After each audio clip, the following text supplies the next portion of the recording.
This is Foxy Lady Bandit. We heard you were coming by, and we decided we'd take care of those bears for you. You know, little... The horrific truth of Smokey and the Bandit is finally revealed by Sally Field.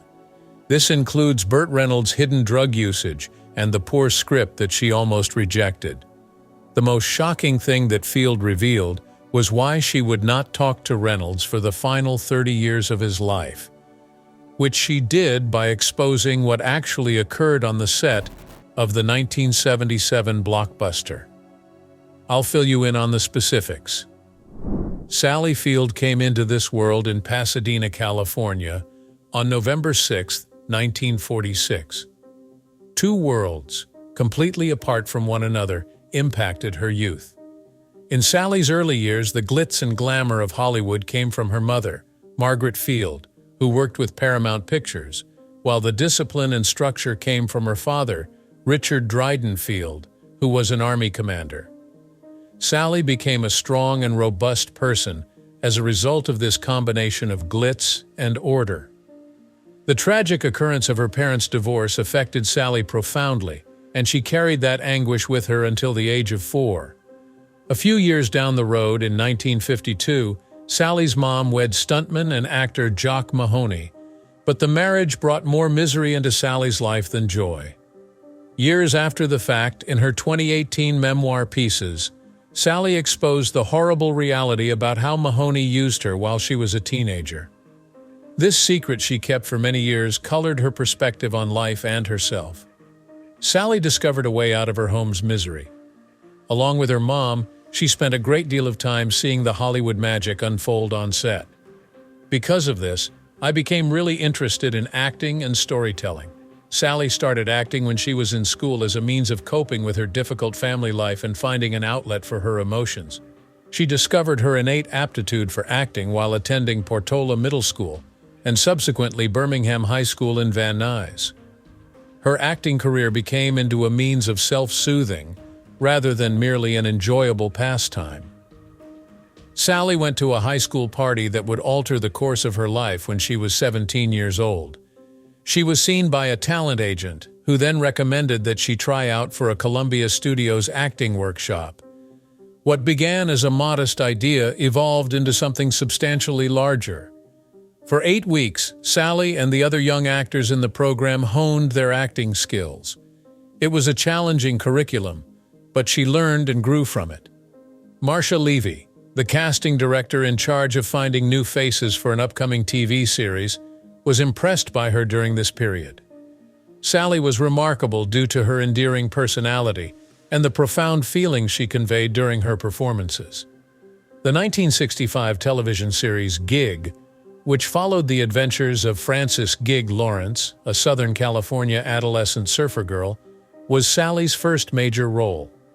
Even though she was just 18 years old, Sally beat out 75 other actresses for the part. Her energetic portrayal made Gig likable and approachable, particularly for adolescent audiences.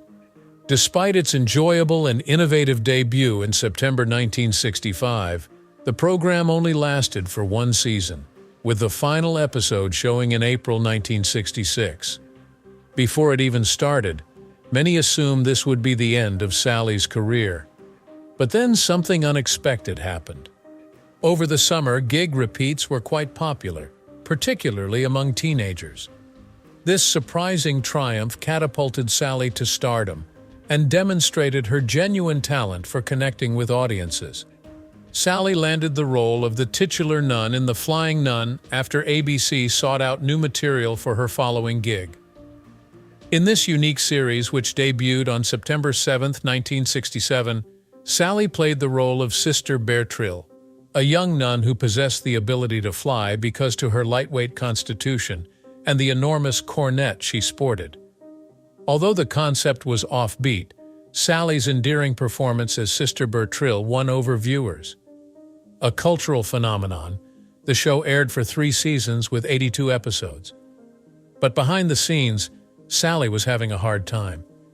She came clean later on about how much she despised working on The Flying Nun and how much she didn't enjoy it.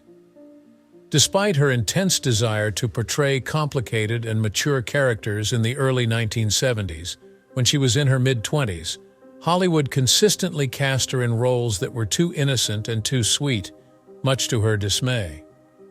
In the 1972 film Stay Hungry, Field took a huge risk by appearing topless. Fans and many in the business were taken aback by this. Unfortunately, the move didn't pan out the way she had anticipated it would demonstrate her versatility as an actress. Few viewed the video, thus it didn't alter public perception of her. Field, who felt trapped, took an even bigger risk. From 1973 to 1976, a period of nearly 3 years, she flat-out declined to appear in any sitcoms. Her career was on the brink of disaster, but she was hell-bent on shattering her impeccable reputation. Field enrolled in the Los Angeles-based Actors Studio at this time, where she trained with the illustrious Lee Strasberg. Devoting herself fully to her training, she would spend hours upon hours honing her art and attending auditions. Because of her extreme dissatisfaction with her work, she considered quitting acting altogether. "If it meant working as a waiter or anything else, I was willing to do it," she stated in an interview from 1976. Her doggedness paid off in 1976, but the ordeal had a lasting impact on her. She just could not endure being confined to that sugary sweet image indefinitely. Field spoke about her struggles with depression and anorexia nervosa in her 2018 memoir pieces. She kept going even when the urge to change was too much. Stay Hungry, directed by Bob Rafelson, featured her in a significant part. In the bodybuilding comedy drama, Field portrayed the role of Mary Tate, a gym receptionist who develops feelings for Jeff Bridges' rich character Craig Blake. A sequence in which Field appeared half-naked shocked viewers in this role. "I had never done anything like that before, and I wasn't sure I could." She went on a rigorous diet and training regimen, reducing 10 pounds to look the part, and subsequently stated that the nudity was her biggest fear when accepting the job. In his first leading role, the picture also featured Arnold Schwarzenegger as Joe Santo, a bodybuilder. Field went on to say that despite his lack of expertise, she respected his commitment. Released in April 1976, Stay Hungry failed miserably at the box office, grossing a meager $5 million. Critical acclaim for Field's turn helped propel the picture to cult status. The film launched Arnold Schwarzenegger's acting career, and critic Roger Ebert praised her performance, calling it touching and vulnerable. Schwarzenegger also won a Golden Globe for this role. The TV miniseries Sybil, in which Field starred, was the high point of her career at the time. Based on a real event, the film follows a lady whose dissociative identity disorder was a result of trauma she endured as a youngster. Playing not only Sybil but 13 other characters, each with their unique speech patterns, body language, and emotional complexity, was an enormous challenge for Field. Field studied the condition for 6 months, worked with a dialect coach, and shadowed people in mental hospitals to get ready. Knowing this was her opportunity to establish herself as a genuine actor, she embraced the part with all seriousness. During the 12 weeks it took to film Sybil, Field frequently put in 16-hour days. She had to act out a horrible recollection of Sybil being bound to a table in an emotionally taxing scenario. Due to the strenuous nature of the action, Field dislocated her shoulder. Yet she persisted in seeing the take through to completion. Determined to give her all, she dove headfirst into the part. Nearly half of the United States population, 92 million, tuned in to see Sybil when it premiered on NBC in November 1976. Many critics hailed Field's performance as revolutionary. "This means more to me than I can possibly say," she cried out as she accepted her first Emmy for Outstanding Lead Actress. The success of Sybil had a lasting impact on Field's career, validating all of her hard work over the prior decade. She transformed from a carefree TV actress into a serious and gifted actor.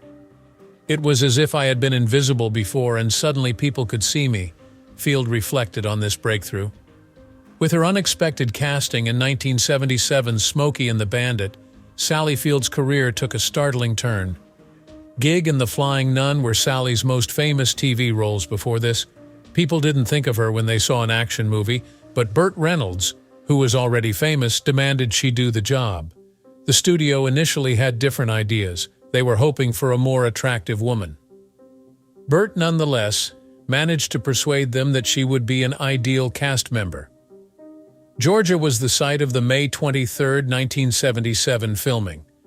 The summer heat was extreme, frequently reaching 35 degrees Celsius, and the budget was little, at only $4.3 million. Because of this, filming the automobile pursuit scenes became extremely challenging. Burt, who was 41 years old and about to hit the top of his game, and Sally, who was 30 years old and ready to shake her TV image, were cross-dressing. Due to Burt's penchant for playing practical jokes on everyone, the set had an air of joy and playfulness despite the difficulties. The film made almost $126 million when it opened on May 27, 1977, and was a complete surprise to everyone. Because of how well received it was, 2 sequels were made. It was a huge step forward for Sally, allowing her to transition from TV to movies. Not only that, but it was the start of a personal connection between Burt and Sally that would shape their lives in significant ways. There was an immediate and palpable connection between Sally and Burt. Pieces, Sally's book, details how they hit it off right away. We had known each other for about 3 or 4 days at that point, but it felt like 4 years. Their immediate connection shone through, giving the audience a genuine sense of connection with their characters, a key component in the film's box office success. Their chemistry blossomed into a genuine love story in no time. The self-assurance and charisma of Burt drew Sally in. Burt had a reputation for having rugged good looks and a captivating personality, and he was 11 years older than Sally. They developed a close bond since they spent a lot of time together in between takes. Jerry Reed, who co-starred with Burt, famously observed, "You could cut the tension with a knife, like observing a couple of adolescent lovers in love." Despite the fervor and enthusiasm with which they began their relationship, difficulties surfaced shortly thereafter. When Sally began to receive more attention, Burt, who was accustomed to being the focus, found it difficult.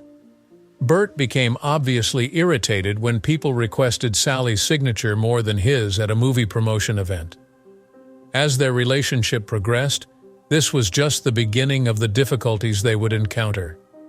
Passionate, perplexing, and challenging were Sally's subsequent descriptions of it.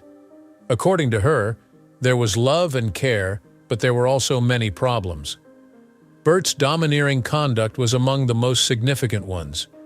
There was a lot of friction between her and Burt because, as she put it in her biography, "From the moment I walked through the door, it was a way to control me." Burt frequently attempted to dictate her professional and personal decisions. Next, in 1979, Sally Field had a life-altering performance in Norma Rae. Sally gave it her all when given the opportunity, even though the part wasn't originally planned for her. Big names like Jane Fonda were considered. She spent weeks getting ready by working in an actual textile factory in Alabama. What was it like for working-class women on set? That was something she wanted to know. She was so courageous that she performed her own stunts, such as the now famous one in which she holds a Union sign while standing on a table. Filming took place in a hot, bustling mill, and Sally had to perform the sequence many times until it came out just right. Earning $22 million, a substantial amount for the period, the film became a smashing success. Reviewers praised Sally's performance, noting that her portrayal of the character was spot on, capturing both its strength and its fragility. Sally received more prestigious accolades for her performances, including her first Academy Award for Best Actress in 1980. In her acceptance speech, she expressed her gratitude to both the film's director and the real-life lady who inspired her portrayal. For all to see, Sally was capable of much more than playing the part of a TV star in this pivotal time. The Cannes Film Festival in France also screened Norma Rae that year. Francis Ford Coppola, who was present with Apocalypse Now, was an A-lister, and Sally was both thrilled and anxious to be in their company. Even Sally made some hilarious blunders, including forgetting to bring warm clothing for the cold and having to cover herself in the hotel blanket. Sally sat in the cinema, afraid, as her film played at the festival. She was worried the crowd would be angry at the end of the film because of the first quiet, but after 10 minutes of standing ovation, they broke into applause. Overwhelmed was Sally. A few days down the road, she took home the prize for Best Actress at Cannes. It was a watershed event that revealed her immense skill to the world. Her romance with Burt Reynolds began to deteriorate as her career took off. Even though they'd been dating since 1976, Burt didn't appear to be celebrating Sally's achievement. He was on her side at first, but he grew estranged and envious when she began to receive accolades and more attention. He made an insulting remark, "You won't win anything at Cannes," in response to her announcement that she was planning to go. As time went on and she received more accolades, Burt's conduct deteriorated. When he pouted or spoke hurtful things, Sally could feel their bond weakening. In 1980, just before the Oscars, everything started to go downhill. Burt was adamant that Sally not attend the ceremony with her Best Actress nominee Sally. That Hollywood didn't care about real acting, he said to a magazine, was obviously a jab at her. Sally refused to let her pain deter her. They offered to drive her to the wedding. Her pals were David and Judy Steinberg. They kicked off the evening by bringing her up in a limo while she was still on the red carpet, complete with champagne. With a smirk on her face, Sally informed the media that Burt had another engagement that evening. On stage, Sally thanked everyone who had a hand in making the film, and she looked absolutely beaming as she accepted the Oscar. The fact that she made absolutely no reference to Burt indicated just how drastically their relationship had evolved. Things were never the same, even though they remained together for a couple more years. There was an insurmountable chasm between them because of Sally's success. At the same time, Sally Field achieved yet another major professional milestone in 1984, a mere 5 years after her first Oscar for Norma Rae, when she took home her second Oscar for Places in the Heart. This victory solidified her status as a top-tier Hollywood actress. During the Great Depression, Sally portrayed Edna Spaulding, a widow in 1935 Texas, who was fighting to save her farm and provide for her family. Sally declined the part 3 times before finally accepting it, each time on the grounds that it was too similar to her Norma Rae character. Even after visiting her home for hours, director Robert Benton still wouldn't accept her for the part. To get herself ready, Sally stayed with relatives in Texas. Cotton picking, milking cows, and even killing chickens were all skills she mastered. Everyone praised her performance, proving that her efforts were worthwhile. It was also her Oscar speech that became renowned. The remark, "I can't deny the fact that you like me right now, you like me," is commonly misquoted as, "You like me, you really like me." It was Sally's method of addressing the detractors who believed her first Oscar victory was due to pure chance. That was a watershed event that people are still talking about. Sally shone her versatility after this.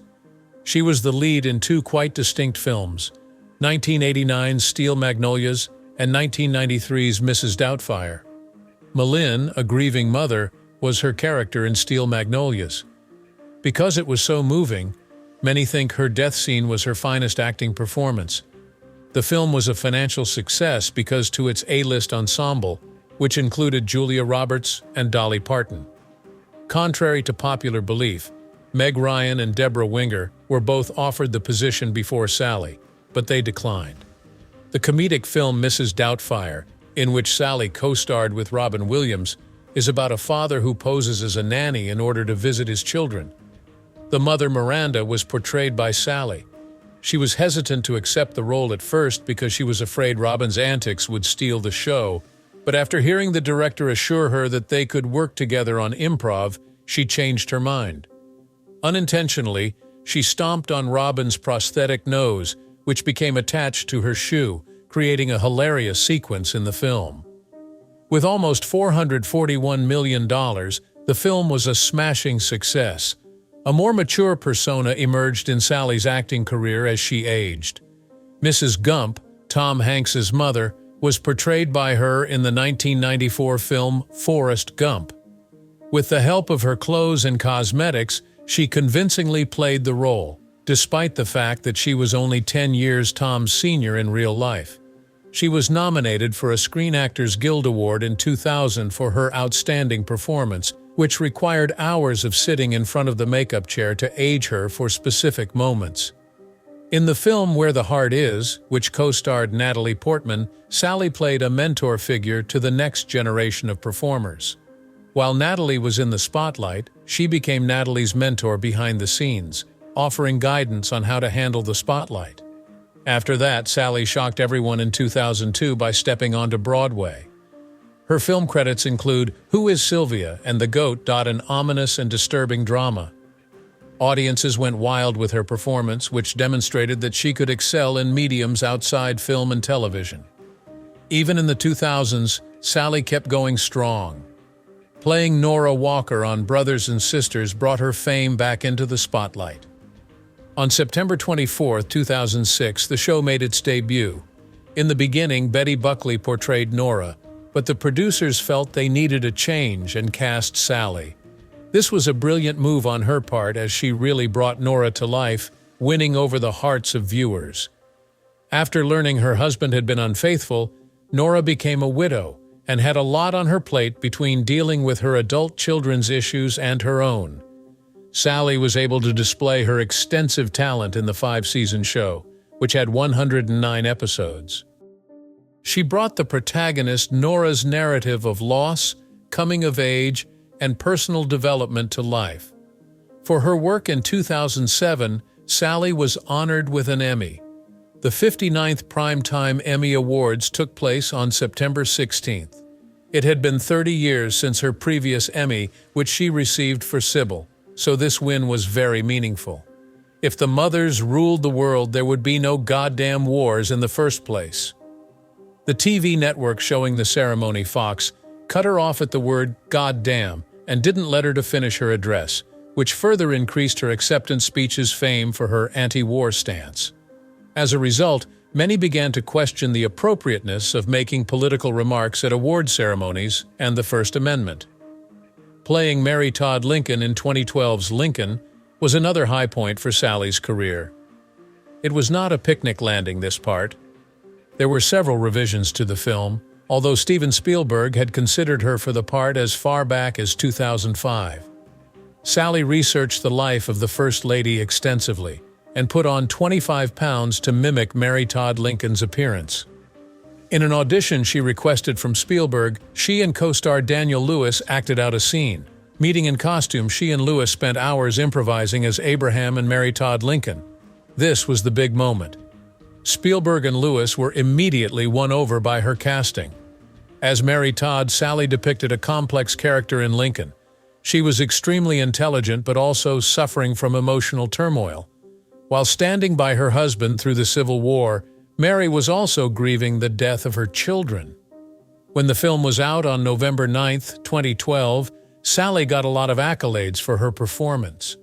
Although she did not take home any hardware, many considered this to be her finest performance to date, earning her nominations for several honors including the Golden Globe and Academy Awards.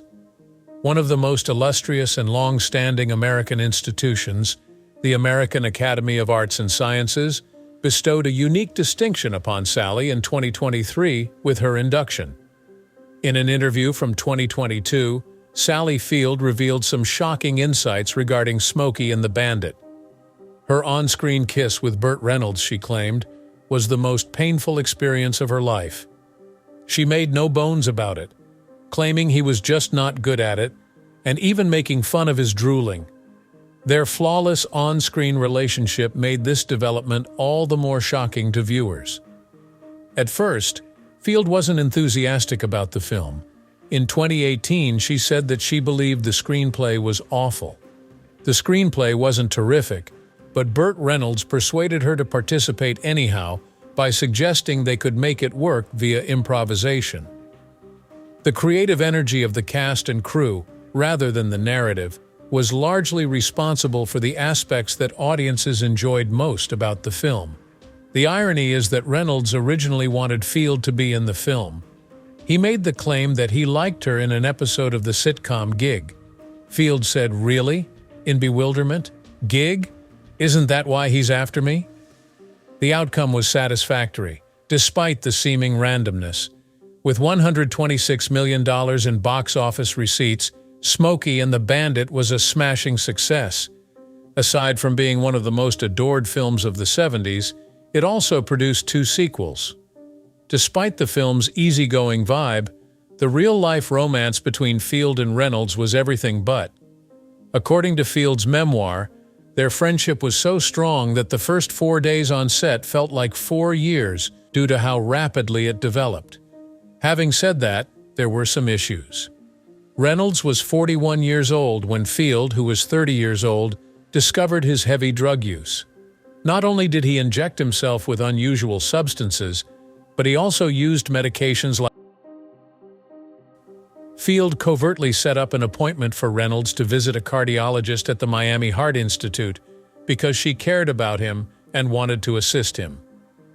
She insisted he get treatment for his worry and stress, even though his test results were good. Reynolds brushed off her attempts, describing them as self-delusional poppycock. Their relationship was complex and contradictory. Field aptly put it as an ideal pairing of imperfections. Even though their relationship was turbulent, Reynolds eventually felt terrible guilt for his treatment of Field. He professed her to be the love of my life and expressed his profound longing for her in a 2015 interview with Vanity Fair. "I don't see why I was so naive." Field tragically disclosed that she and Reynolds had no communication throughout the final 30 years of his life. Sally Field was married twice before her romance with Reynolds. She was married for the first time in a high school romance. On September 16, 1968, in Las Vegas, she wed Stephen Craig. Stephen was 23 years old and Sally was 21. With high expectations for their future together, they embarked on a honeymoon to Jamaica, but plans quickly fell through. The marriage presented its fair share of exhilarating and difficult moments. After 7 years of marriage, they welcomed 2 boys into the world: Peter on November 10, 1969, and Eli on May 25, 1972. Peter became a well-known screenwriter for films like Top Gun, Maverick, and the Batman, while Eli directed the cult comedy Tucker and Dale vs. Evil, and both brothers continued their mother's career in show business. Sally and Stephen's relationship started to deteriorate despite the joys of parenthood. Sally came up about her motivations for marrying Stephen, her fear of losing him, and her desire for a secure life in a subsequent interview. Turning away from Hollywood and adopting a hippie lifestyle only made things worse for Stephen. As a result, their boys had vastly different upbringings between Stephen's commune and Sally's house in Brentwood. Although they had already separated in 1973, the divorce wasn't officially completed until August 1, 1975.